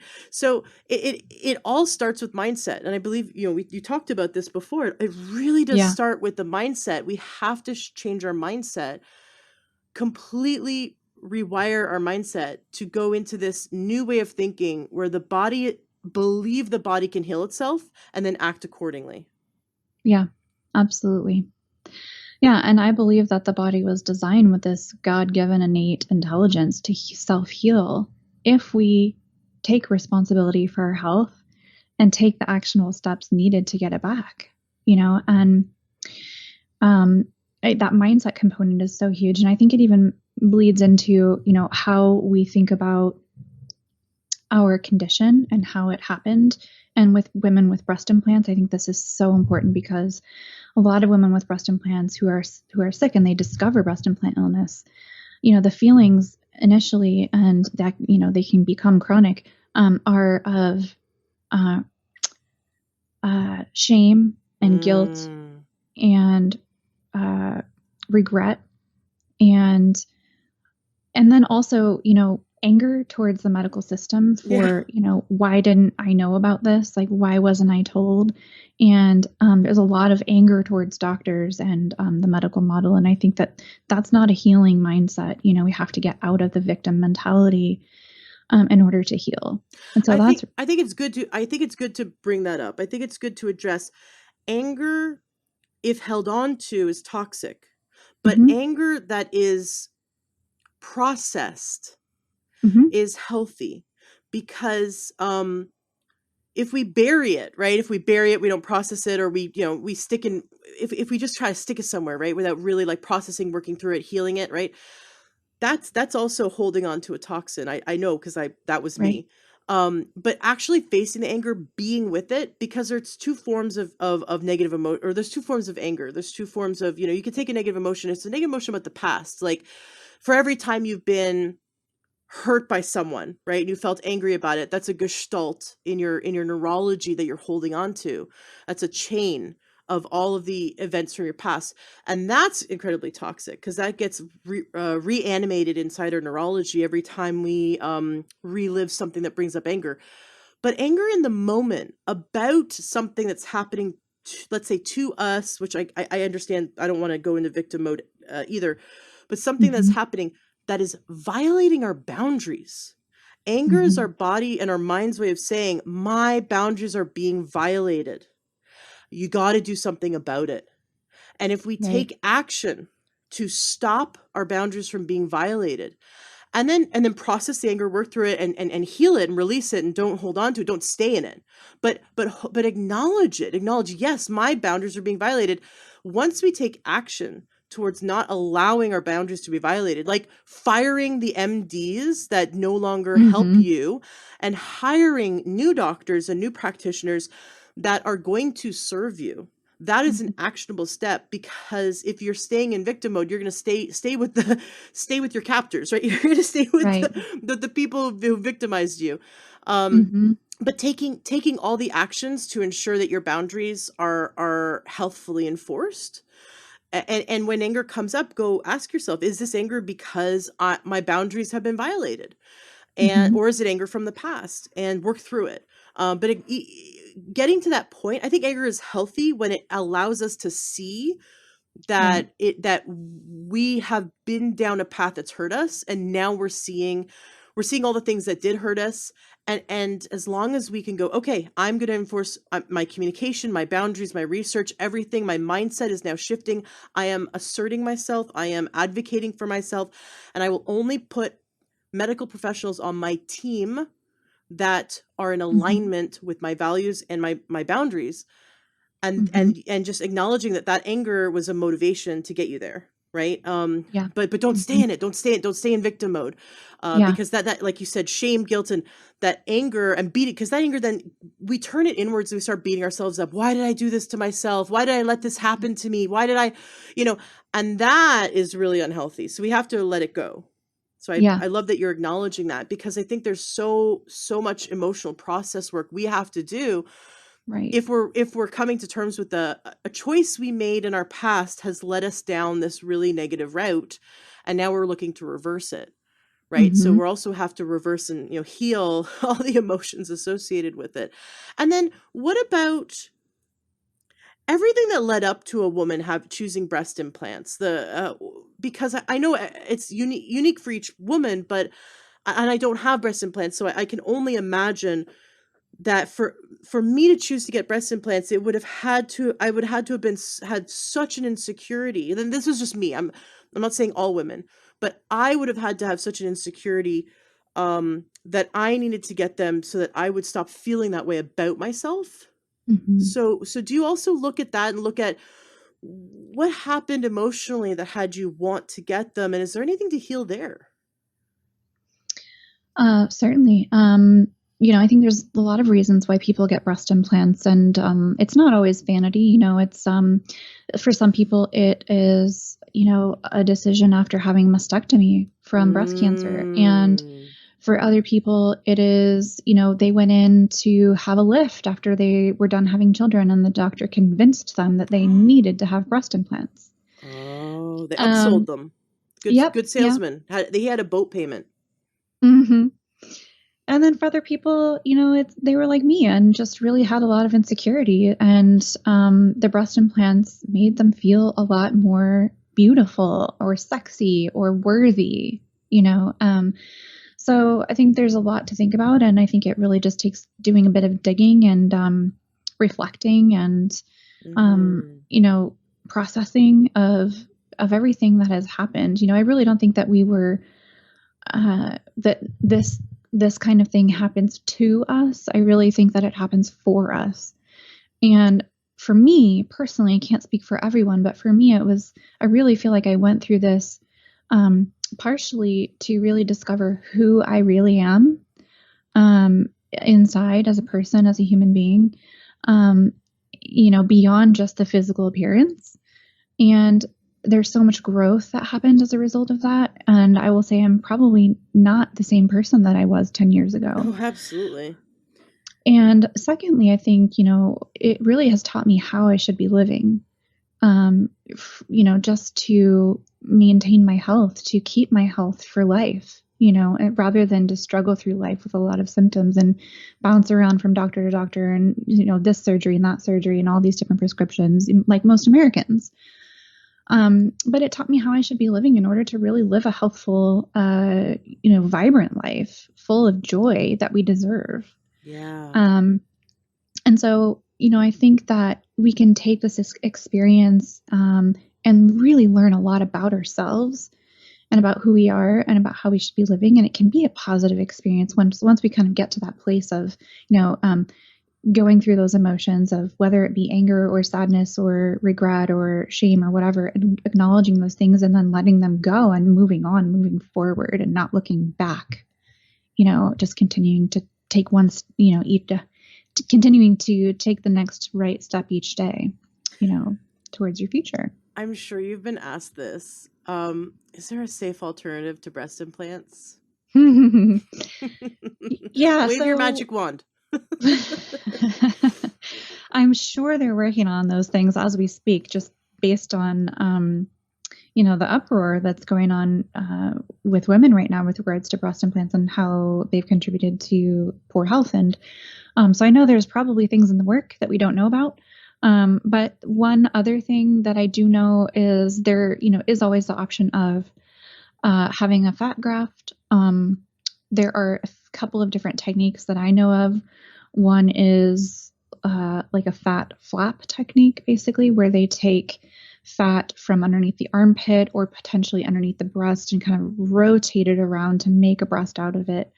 And I think that's a great option. However, with regards to breast cancer patients, I don't know if that's a safe option. We don't have any long-term studies showing that that's safe.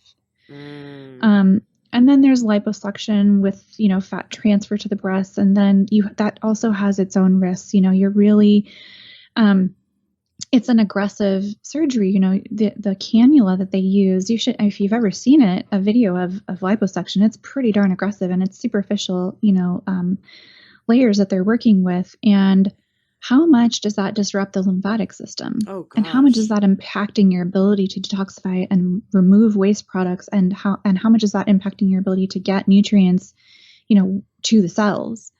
So, I think that there's an upside and a downside to any option. And so I've just gotten to a place personally, I will say I did have a liposuction with fat transfer at the time of explant. Had I known now, what I didn't know then about lymphatic and how it really can impact the lymphatic system, I probably would have made a different decision. And it didn't really even stick for me. So my breasts are pretty much the same size they were as, before I had my implants placed. So that's the other downside of it, is that you don't know if it's going to stick, because once you remove the blood supply of the fat dies. And so whether or not it reestablishes the blood supply quickly enough in, its new place is a whole other story. So I've just gotten to a place where I've learned to love and accept myself for how I was created and see the beauty in that. So that's my hope for most people, so that we stop trying to alter our appearance, and realizing that you are beautiful just the way you are, and you don't need to alter your body to be beautiful. Yeah. And work, do the emotional work till you get to the point where you love your body. You love every square inch of it. There's no such thing as perfection. Yeah. And I mean, there's so much healing to take place. Look at what a damaging society it is that as girls growing up, we are developing these belief systems about what we should look like.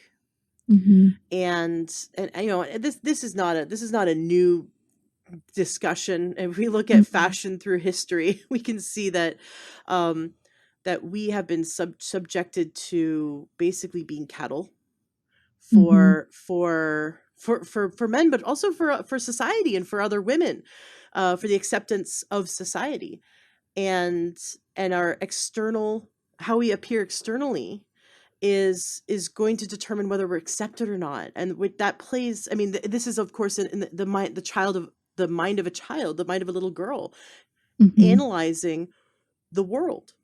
And I believe that at our core we have this need to be accepted, because that's part of how we survived however long we've been here, right? Like thousands Mm-hmm. upon thousands of years. We are a tribal people, and if you got exiled from the tribe, that was death. And being part of the Yeah. tribe and being accepted and loved, and the first acceptance is being accepted into your family when you're born, right? So feeling as part of a family, then part of a community, part of a school system, or part of a church system, or whatever you are in growing up. If you are bullied, if you are judged, if you are pushed aside, if you're feeling unworthy, unloved, all these things are processed in the mind of a girl growing up, thinking that her physical appearance played a role in the rejection and Mm-hmm. the hurt and the trauma from that, right? So if only I put on makeup and my hair, do my hair and look as sexy as I can, and spend all of my waking moments making myself look good and appear nice, then I will be accepted, right? And this is what the media tells us. Mm-hmm. And really, the most beautiful thing on a woman is confidence, is true Yeah. confidence. You kind of get to that point. I'm 40 now. I gotta, Mm-hmm. somewhere around 35, 36, right after I gave birth, I kind of went, screw this. Like, I am not playing this game. I'm living for me. I'm living for, for my loved ones. I'm not living to look good for anyone. And I probably, I've lost shallow friends over it. Great.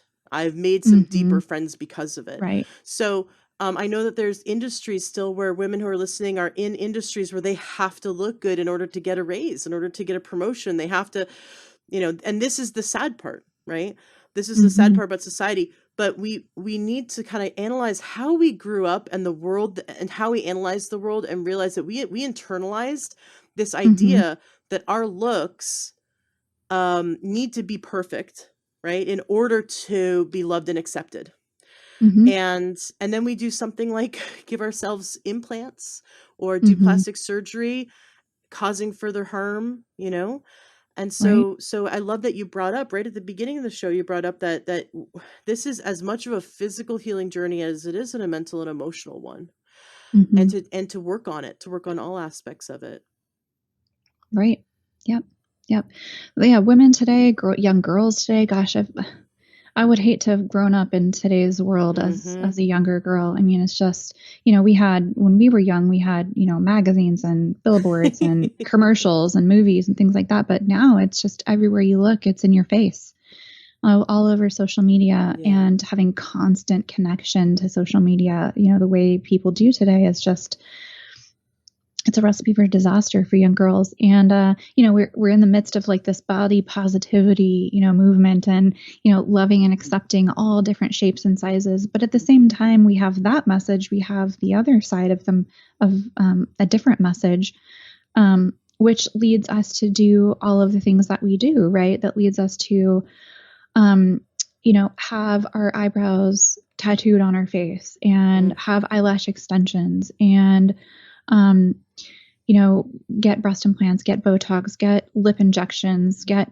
cheek implants and chin implants and butt implants. And, it's just, we're trying to create this body or this look that doesn't really exist in real life naturally. Yeah. Right. And Hollywood and media have done us no justice.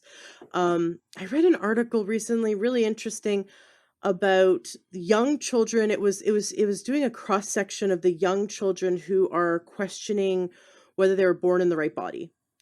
Mm, And what I found interesting, and I really didn't know this because I thought maybe just from what we see in the media that it's more skewed towards boys wanting to be girls. But mhm, in fact, the statistic was something crazy, like closer to 90% of these children were girls who didn't know, who felt more like they were boys. mm, This is just, they're all in the questioning phase. But no mhm, wonder, no wonder, right? In this world where we have to achieve this level of perfection, I'd rather, if I was a girl now, I'd rather be a boy than have to live up to this idea of what it looks like to be a woman. It's a total false, it's made up, it's not real. That's not what it mhm. is to be a woman. But it just seems a lot safer to Yeah, live. It just looks like a lot easier to live life as a boy, right? So right. no wonder there's so much confusion when we're Mhm, making the way society is, the way the media is, the way social media is, we're making it impossible for women to feel comfortable in their own skin, right. right? So unless they do their own work, unless they go within and they Mhm, reject the external input, and they go within and they love who they are on the inside, how they were born, what their body, and just be with themselves, and instead of trying to change who they are, just go within and do the emotional work. um and I just thought that was really interesting, that this level of confusion for young, it was about like very young children. And I see that it makes sense that we're trying to falsify what it is to really be a woman. mhm. um Not us, but the media, Yeah. making it very confusing. So I love the work that you do. You're exposing something that allows us to analyze our entire life Mhm, and our body image, and then ourselves on a level of detox, emotionally mhm, and physically. So tell us about how people can work with you. What does it look like to work with you as a practitioner? Obviously, you do it through like Zoom or Skype. What does it mhm. look like to work with you? Yeah, I've worked with women all over the world, and that's really thanks to technology today, right? The women that I've worked with, it's always been one-on-one. Um, you know, we work together for a minimum of 6 months. It really involves teaching women the tools that they need to heal themselves. And I think that's really empowering, right? Because you can take that information and use it to help your family and keep your family healthy. And so it's not just about how it's helping or impacting you. It's about even the next generation, teaching people how they should be living for a healthy body and a healthy life. And once dysfunction has occurred, how to restore function, what things we need to look into and what things we should address and what order and how to go about it and all of that. So it's really, I'm teaching women these things. I'm not doing the work for them. It really, I can give someone the best plan in the world, but if they can't implement it, or if they're not able to implement it, then, they're not going to get well. Right. So I think the education is the most valuable thing. Because they can use that information for the rest of their lives. Mm-hmm. Soon, mid-year or so probably around June, I'll be kind of shifting how I work with women, and it's going to be done in a group setting. So we'll be doing an online group program. That's great. It'll still be the same exact thing that I do now. It'll just be in a group and a lot more, connection and shared experience. Mm-hmm. And I think that'll be really valuable for people to go through things like this together. And because a lot of women who are going through this, don't feel like anyone really understands them. Mm-hmm. No one understands. No one gets it. People think I'm crazy. People don't believe me. Mm-hmm. So this is really great to connect with other women who are going through it at the same time that you are and be able to connect on that level and have that shared experience and know that there's other people that you can talk to that get it and that understand what you're going through. So that's what I'm working on putting together now. It's basically my brain in an online program. I love it. And would people still be able to do labs with you and can I consult? Yeah. Mm-hmm. Yeah. So the way I'm setting it up is we'll have, weekly, or biweekly group calls, and then there will be an option to have a one-on-one call scheduled with me. Great. Mm-hmm. Awesome. Yeah. Awesome. Is there anything else that people should know, or women? I mean, men can get implants too. I was surprised that there's calf implants for men because they'll work out in the gym forever, but they don't get that definition in their calf that they really wanted. And so they'll get basically the silicone or something implants put in their calves to make them look more muscular. So there would be a percentage of men that would be experiencing all these same issues, but to a male physiology. So is there anything else though that potential clients of yours, future students and clients, should know when it comes to working with you or about this program? Yeah, well, one thing that I'm always telling potential clients is that, you have to be kind of mentally and emotionally, mindset wise, kind of prepared for the work. You have to be willing to do whatever it takes, because usually the people that come to me are the people who've gone from doctor to doctor to doctor. No one has been able to help them, and I'm kind of like their last resort. Mm-hmm. And so, I ask a lot of my clients. It's not always easy. There's going to be bumps in the road. Healing is never a straight path, so you have to expect that it's going to be challenging, and it's going to sometimes require that you step outside of your comfort zone. Because the way that we heal the body is not the way that, you've been taught by modern medicine. And so. Well, and when you have those bumps in the road, that's feedback. That's actually good. Like when you feel bad, that's good because you bring that to Sarah and then she goes, oh, okay, then we need to make these tweaks, right? Like she understands. Yep. Mm-hmm. So, but you have to be vocal, right? About how you're feeling. That's something that happened to me. I was doing methylcobalamin injections back in December. My B12 plummeted and then my iron plummeted as a result during the pregnancy. And so I took some methylcobalamin injections and I was feeling great for the first 3 injections. I was amazing. It was there was a few, 2 a week. And it was like, oh, wow, I feel normal again. I feel good. This is great.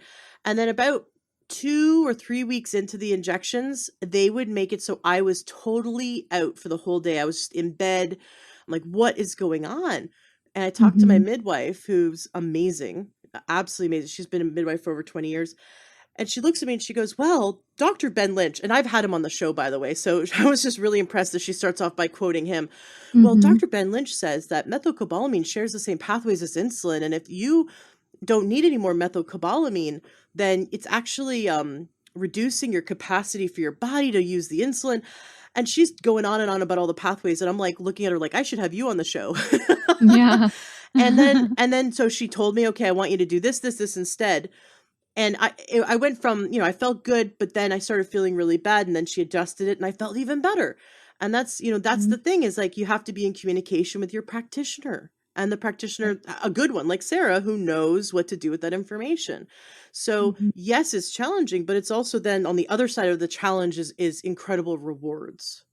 Right. But they have to be Right. willing to put the work in. Like, if you say stop eating gluten, they have to stop eating gluten. Or if you say you have to Right. stop eating sugar, if you have to stop drinking coffee or whatever, like Yeah. some vices. Yeah, you probably are going to have to give up some vices. But on the other side of it is how much do you want that amazing health, that vitality, right? So, Yeah. right. Exactly. And I think that is, leads to another really important point, is that, people need to have a strong enough why. They really need to get in tune and touch Mm, with their why. What is the reason that you want to get your health back? What's the reason you want to work together? And, when someone says, because I want to get help, I want to be healthy, and that's not a why. Why do you want to be healthy? What is your driving force that keeps you motivated to take the next right step each day in your healing journey? What do you want to be doing with your life that you're not able to currently do because of your symptoms, because of how much you're struggling? yeah. For most people, they're like, it's a struggle just to get out of bed every day. So, Yeah. all the other things that they want to be doing with their life, they're not doing, Yeah. and And the so guilt and the what kind shame of, that builds up from that. yeah, yeah. How about So I I think want that, to I want to live a life free of guilt and shame and be able to get out of bed. And you're like, yeah, okay, yeah, great. Now do yep. do everything I tell you to do. Yeah, yeah. So I think that's important because it keeps you motivated, Yeah. even when things get hard. Yeah, Yeah. absolutely. Sarah, it's been such a pleasure having you on the show. Your website is reversingbreastimplantillness.com. Yes. Is there any homework you'd like to leave us with? Um, Resources you want to send us to, or homework you'd like to leave us with to wrap up today's interview? Well, I have a one resource that I find really valuable. It's something that I use with all of my clients to kind of just assess where they're at, and assess progress. So it's my Neurotoxic Questionnaire. So it's divided up into 4 different categories, each of them looking at a different type of symptom, or sorry, a different type of toxicity. So there's the first section looks at heavy metals. The second section looks at symptoms connected to general chemical toxins. The third category looks at symptoms connected to biotoxins and mycotoxins. So those are toxins that come from living organisms like mold and bad bacteria and parasites and things like that. And then the fourth category is looking at symptoms that are connected to a combination of heavy metals and general chemical toxins. So that's really helpful to, and then your total score, you can, look at where you fall into the range of mild, moderate, or severe neurotoxicity, which is important to, in determining, whether it may be the thing that helps you make the decision to explant, or it may help you assess that, even after explant, you have some work to do. Mm-hmm. And then it helps you reassess progress as you go through your journey. Oh, and how can they find that? Oh, that is, so, I can share that link with you to share with your audience, Great. or you can also find it on my website. Awesome. Yeah, I'll make sure the link is in the show notes of today's podcast at learnyourhealth.com. Thank you, Sarah, for being on the show today. It's been such a pleasure. And I'd love for you to come back when new exciting information comes out, about breast implant illness. Of So just, course. you're welcome. I know you've got your ear to the ground, and Yes. you're definitely, when really interesting stuff comes out that we all need to learn more about, please come back on the show. Of course, I'd be happy to. And thank you so much for having me, Ashley. It was such a pleasure. And I really enjoyed our conversation.